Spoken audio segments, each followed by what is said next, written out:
It's been yet another busy week across Victoria. We've seen East Gippsland Fire still burning, and we've certainly got a fire of significance in the Hazelwood mine at Morwell. First though, I'll just reflect on what the weather brings this week. We've got a milder week, but it's interesting to see that across the state on Tuesday, the fire danger ratings will be very high for all districts, is the forecast, with a southwesterly change that moves through Tuesday and Wednesday.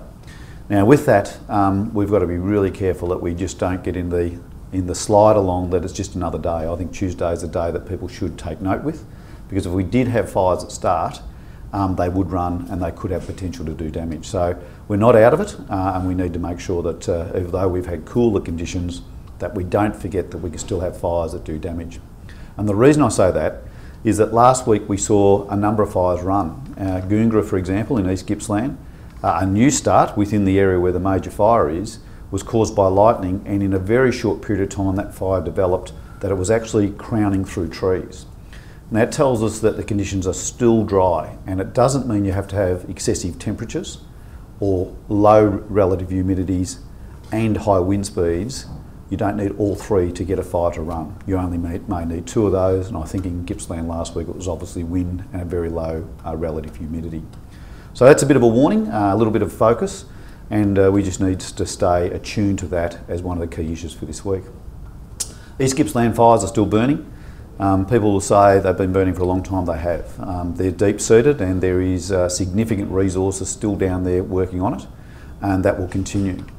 We've revisited the East Gippsland strategy to make sure we get the extinguishment right of that fire, and that's something that East Gippsland or the Gippsland region are working on with the incident control out of Orbost.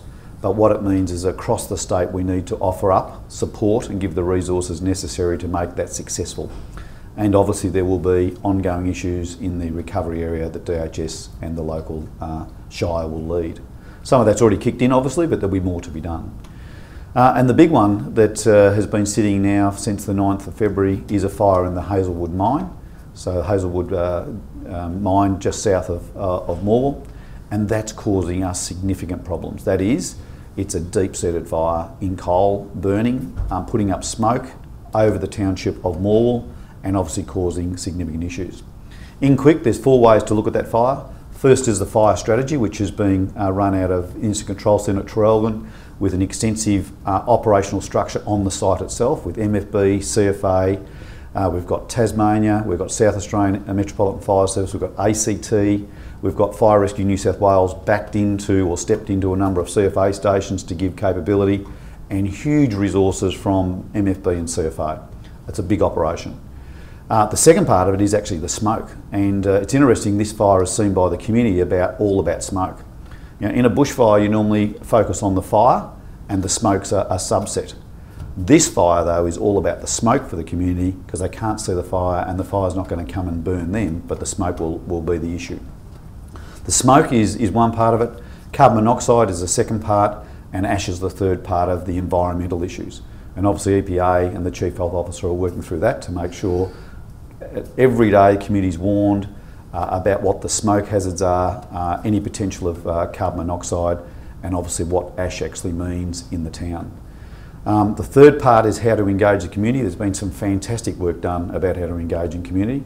The latest plan, for example, has people travelling on the trains to get information. So people travelling in and out of Morwell, if they're on trains, get information. That's only one example of how the extensive program of community engagement is now put in place, and there's buses in streets, there's corner meetings, there's information out of a respite location at Moe where Red Cross, Council of Churches, DHS and La Trobe City and others are actually in attendance for people to get information and have respite. And likewise, Department of Health and Ambulance Victoria have got a health assessment centre operating in Morwell. All places where people can get information and get an understanding of what it means to them, so that's really good. And the fourth part of the whole incident is all about the recovery side. It's about what happens after this goes away, it's about what happens in the community, what happens in business, what happens in commerce in the town, what's it mean to Morwell and the district, and that's quite significant in its own right. So it's a complex, long incident that is not going away. We think that it's at least another 10 to 14 days to extinguish the fire at the best, and that relies on a lot of issues. I'll leave it there, but you can see there's still lots happening in Victoria. Latrobe Valley is one of those. It's a really key issue for particularly the Morwell community. So thank you.